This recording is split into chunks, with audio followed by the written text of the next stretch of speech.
Because we've had some time for Q&A, and we've got an extended coffee time afterwards, those who want to talk, discuss more, we can do more then. And maybe the Q&A afterwards will just be 15 minutes to help get us back to time. Because in this session, I just wanted to show you some visuals and illustrations of how students are trying to reach others in other parts of Europe and beyond. This is the main ministry I'm involved in now, Feuer, which is a German word for fire, which seeks to bring together evangelists, university evangelists who try to communicate the gospel publicly in universities around Europe. There are about 60 of us, though 200 will come to our conference in early November from 36 countries around Europe. And we help with student groups who are seeking to consecutively communicate the gospel, dealing with these existential questions I raised earlier, like from where can I find meaning, where can I find freedom, hope, so on. I did this in Aarhus at Easter time, and we use other materials like films. So we use Bergman films to introduce the theme of the search for meaning, for example. We build on that as we try to connect with people. Sometimes we use drama with it. This is in Prague a couple of years ago, where they did some things on the street on the theme of the loss of freedom. You can see the one at the top there, to try to gather a group in, and then they invite them to a talk on the search for freedom, where we explain the Christian message in those terms. I mentioned Malta, where they did that questionnaire session. There are 2 slides here which highlight 6 of the questions that they dealt with. The main speaker was from Sweden, from Uppsala, Stefan Gustafsson. And the 6 questions he dealt with, these are evening debates, where he debated with an atheist, often a professor. Are the Gospels unreliable? Has science made God redundant? And being human does not include God. We don't need God, in other words. And then lunchtime, he gave these talks. Would the world be better without religion? These are all questions coming from students on the street, remember? Secondly, is God a terrorist? God of the Old Testament? Some of the tribes, like the Amalekites, being wiped out. Some people raise that. And are you there? What's the evidence for the existence of God? So essentially what we're doing is trying to dialogue with students and ask them what are the questions you would have which are maybe obstacles to you coming to trust in the God of the Bible. We pick up the top questions, then we try to provide answers to them, usually over at least 3 days. This was done by a group in Malta of only 4 Christians. And they had maybe 30 come to the meeting, which is good when there are only 4 of you.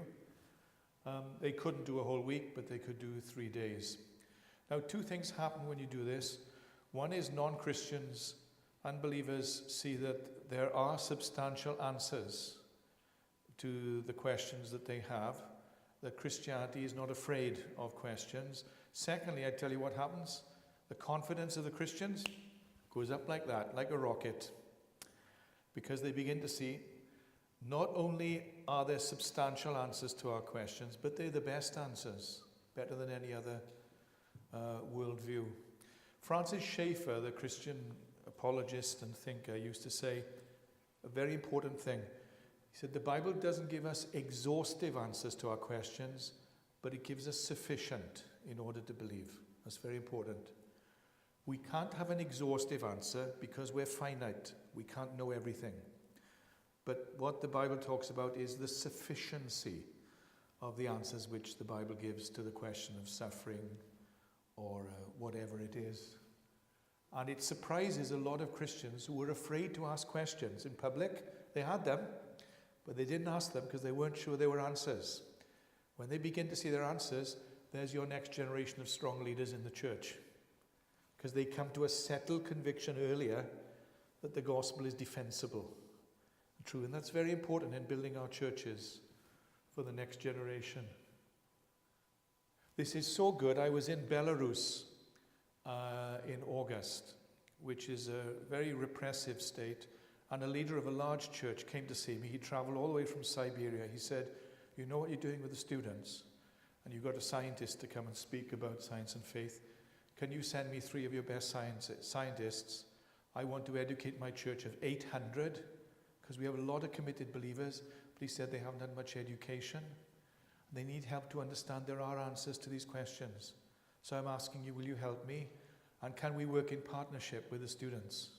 So when these people come to speak in the university, can they speak in my church too? So we said yes. We want to help the church to grow and the congregation to be stronger. He said, they couldn't go to university in earlier generations.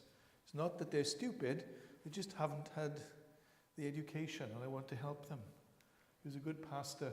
Now, there are a whole variety of ways you can connect with people. This is one through art. The most neglected people in universities and worldwide are the artists. In student groups like yours around the world, there are 500,000 students involved in student groups in 160 countries. This is the surprise. 65% of them are scientists. And it's been like this for 30 years. Only 35% are studying the humanities, history, which is what I did, literature, music, philosophy, politics, economics.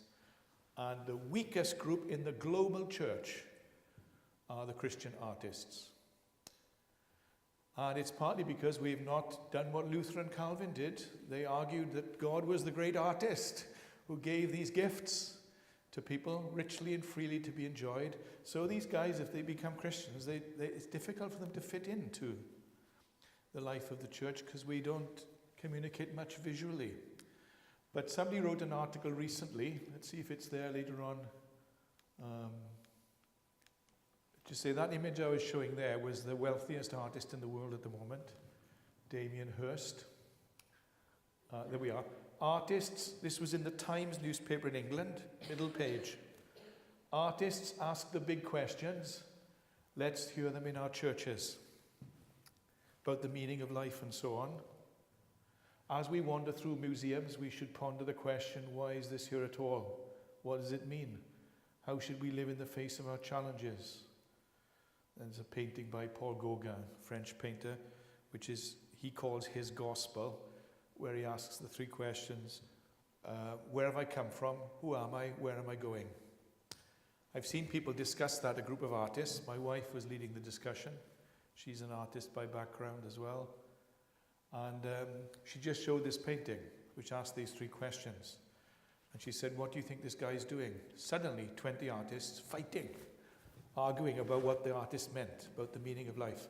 After 30 minutes, she said, actually, do you know there's a passage in the Bible that answers these 3 questions? The guy sitting next to me was like a Marxist, hair down to here, very passionate speaker. He said, you mean the Bible's got something to say about this? And she read the Psalm, where it says, what is man that you are mindful of him, and the Son of Man that you visited him? And she said, this is how the Bible answers the question, where have we come from? Where are we going? The guy was stunned. He said, how long ago was that written? She said, 3,000 years. He said, it's like coming from a local newspaper. It answers the question we've been debating. So what she did was she started with the painting, which is their world, and moved to the question and the biblical answer. So that's where creativity and courage need to come together. Let me just see if I can move back. Can we move back to the other images? I'm sorry, I flipped over them there. Can you get us back to that painting of the skull? That's it. This is by Damien Hirst. This was an exhibition in Amsterdam a few years ago called For the Love of God. And this painter, Damien Hirst, is famous because he produced a piece of work which was a diamond-encrusted skull. So in a way, what he's trying to do is to take the awfulness out of death. And it was sold for 50 million euros. And then he said this. There's him next to the diamond-encrusted skull. This is the wealthiest. He's got more than 50 million euros, okay, in the bank. I'm aware of the mental contradictions in everything. I'm going to die and I want to live forever. I can't escape the fact and I can't let go of the desire.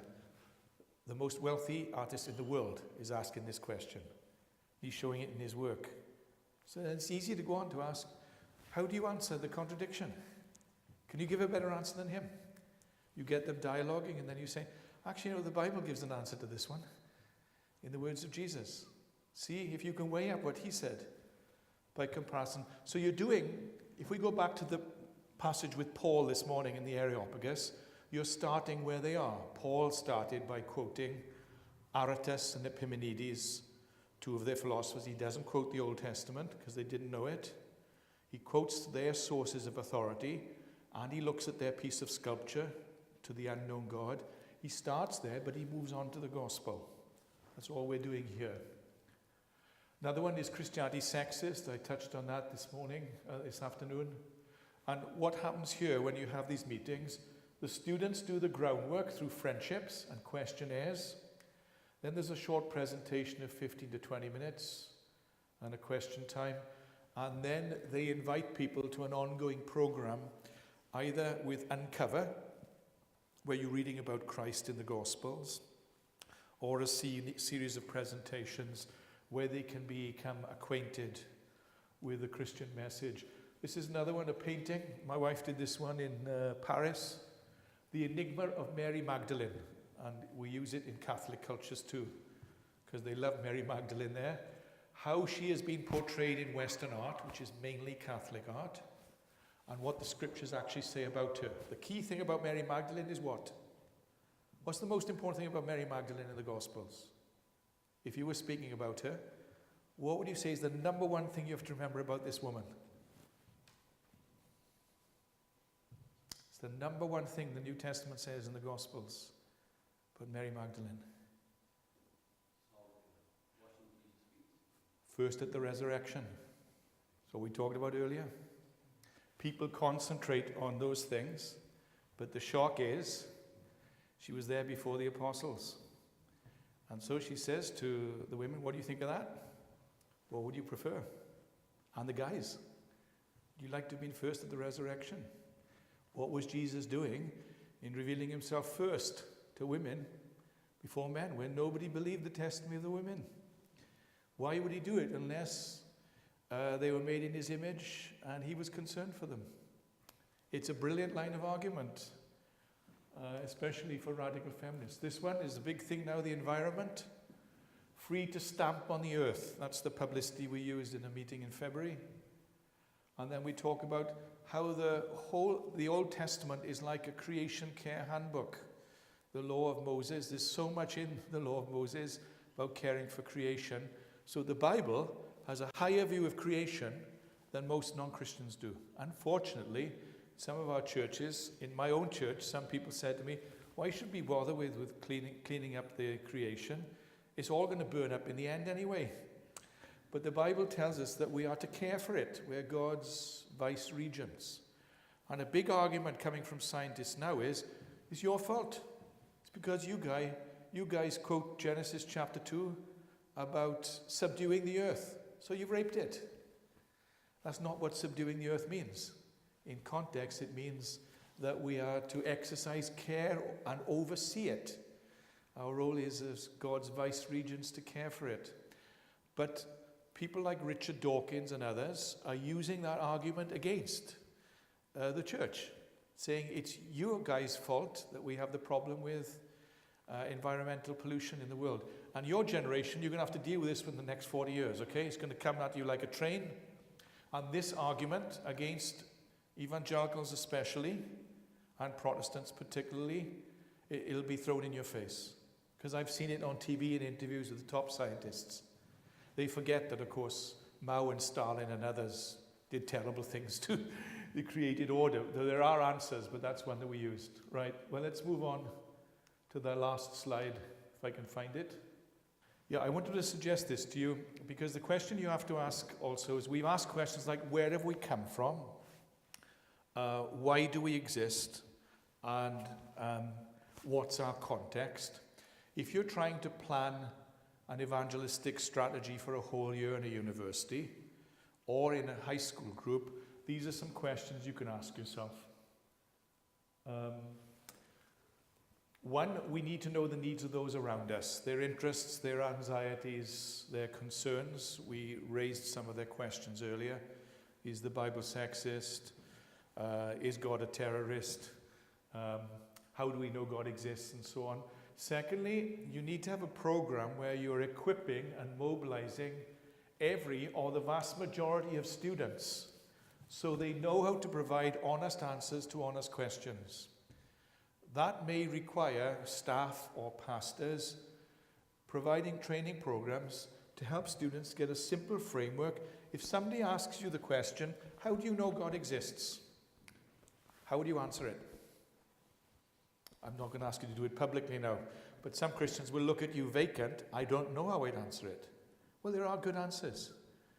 There are 4 or 5 approaches: the philosophical argument, the scientific argument, the intuitive argument, looking at conscience, the 2 strongest arguments for the existence of God, the historical argument, looking at the evidence for the deity of Jesus in the Gospels. So you've got to have an argument in favor of the trustworthiness, historically, of the New Testament documents, the Gospels. That's where we use and cover. And then you move from there to asking, what did Jesus claim for himself in the Gospel? He clearly claimed to be God. Your options are that he was God, he was a liar, or he was a fake. You can't just say he's a good man. Then you've got the evidence for the resurrection, the legal argument. And throughout history, the arguments the church has used, primarily not been scientific. They've been the historical argument. God has appeared in history at one time. And when Jesus spoke, they were the words of God amongst us. That's how we know God exists. So we know God exists because he has appeared. He's not totally silent. He's appeared in time and space and history. There's an historical record. That's the argument most Christians have used over 2,000 years. Not the other arguments. Not that they're irrelevant, but this is the main one. So you need to be equipped to know what the evidences are, the historical evidence and the evidence for the resurrection. As in a law court, and I tell you why, there's never been, listen to this one book written by a lawyer in 2,000 years saying, I found an alternative, watertight explanation for the resurrection. I can explain it away. Not one. Never by a lawyer. Many books written by lawyers who set out to disprove the resurrection, but came to the conclusion the evidence is overwhelmingly in favor of the evidence that Jesus rose from the dead. Many people become Christians when they hear that. But we don't speak enough about the evidence of the resurrection in our universities. So the question you need to ask yourself and the staff and others is, are we doing a good job of mobilizing and equipping Christian students to be able to introduce people to the person of Jesus in the Gospels, Mark, for example, but also to provide answers to the big questions that people are asking? There are only about 10. They revolve around suffering, science and faith, trustworthiness of the documents, evidence for the existence of God, and so on. And really your goal should be that by the time people leave university or have finished in high school, particularly when they're 16, 17, 18, that they've basically got a framework for answering those questions. I tell you what, if you do that in the life of the church and amongst teenagers and university students, you got them for 40, 50 years. Because they come to the settled conviction the gospel is true. And we need to work on 2 fronts. Devotion to the person of Jesus, but devotion not just because of the cross, but because he was God, come in human form, and whatever he says about anything, sexuality, trustworthiness of the Old Testament, anything else, must be true if he's God. And that's how the argument flows. Now we need to help high school students and university students find answers, be equipped to answer those questions. It can be done in a weekend or in a day conference or through the year with a program. Then you need to use the structures of the Christian group.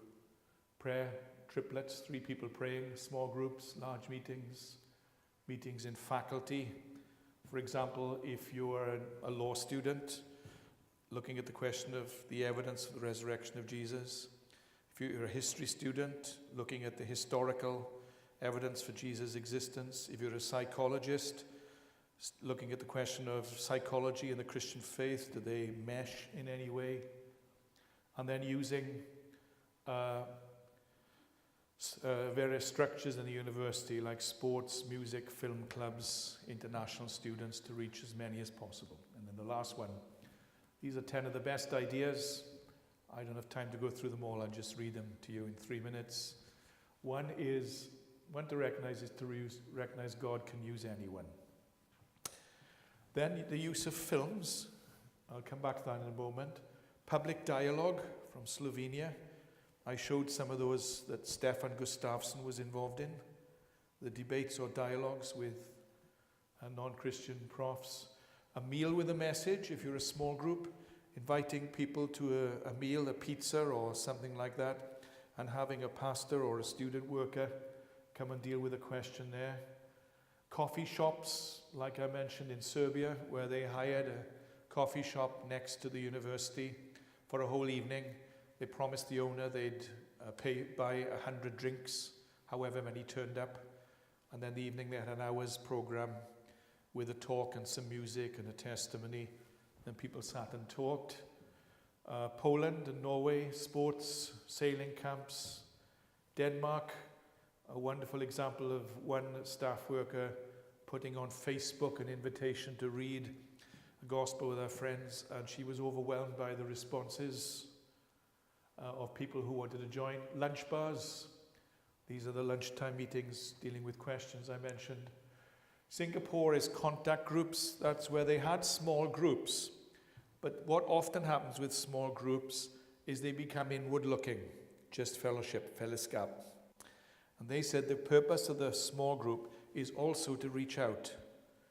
And in Singapore, they had 150 students. The fellowship groups reached a plateau. They stopped growing. So they just made a simple change. They said 3 times a month, we'll meet for fellowship and Bible study. During those 3 meetings, every Wednesday, we'll pray for the 4th Wednesday, which we will open up to non-Christian friends. And so they renamed their groups contact groups to reach out. And then they invited friends to the 4th Wednesday, ice cream party, pizza party, film show, followed by a discussion. In 10 years, the group grew from 150 to 1,800, biggest in the world. Only through changing the focus of the small groups. So it's not enough to have a small group, you have to ask how the small group is going to be functioning. What's its goal?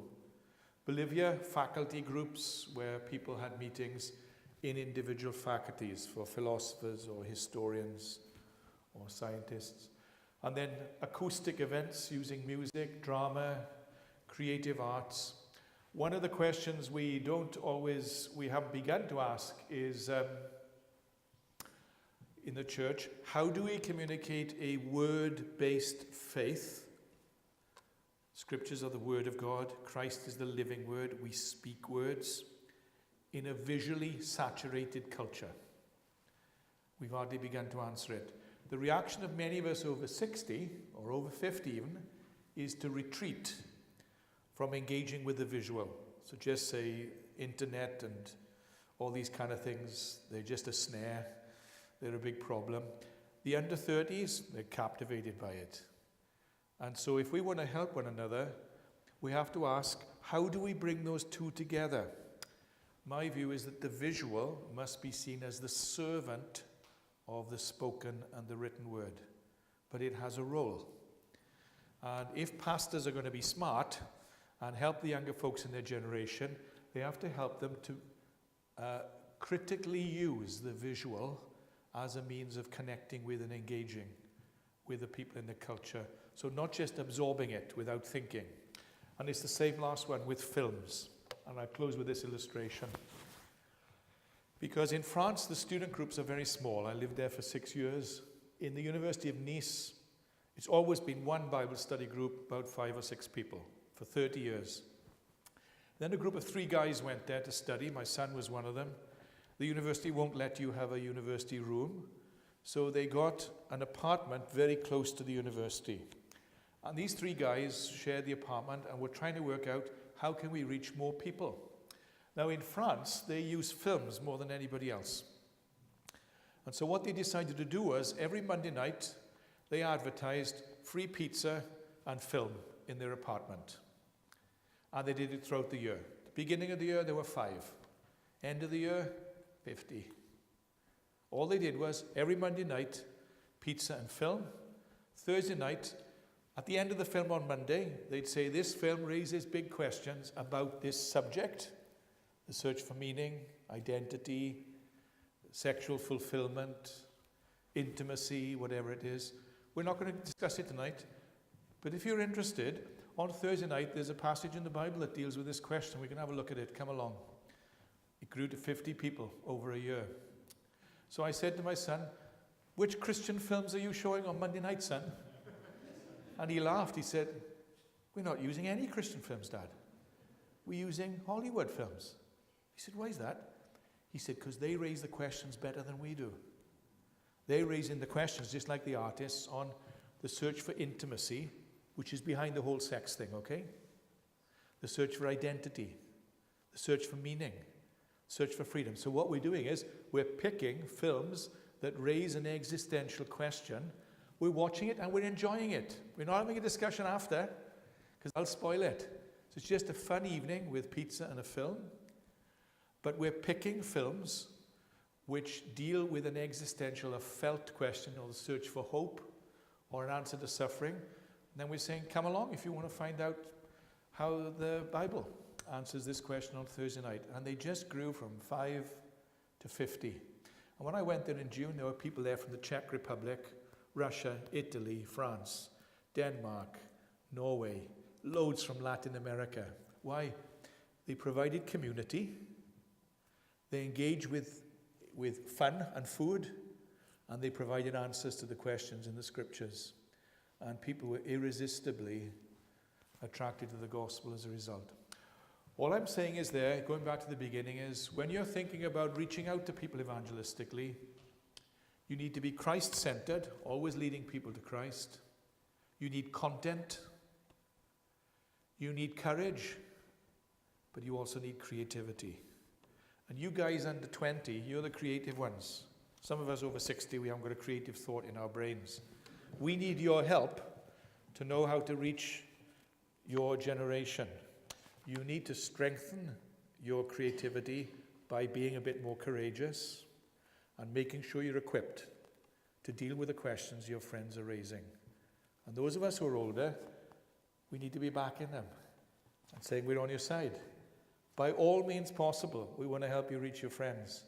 Help them to connect with the gospel and with Christ, draw them into the life of the church. We shouldn't be in competition with the church. We should be feeding people in. But a lot of people won't come to church straight away. You've got to meet them on neutral territory. And from there, lead them to engagement with the community of God's people. So is student ministry valuable? You bet it is. But it's important to ask strategic questions. Where have we come from? Who are we doing? Who are we? Why are we doing this? And how are we going to do it with courage, clarity, and creativity in the next stage?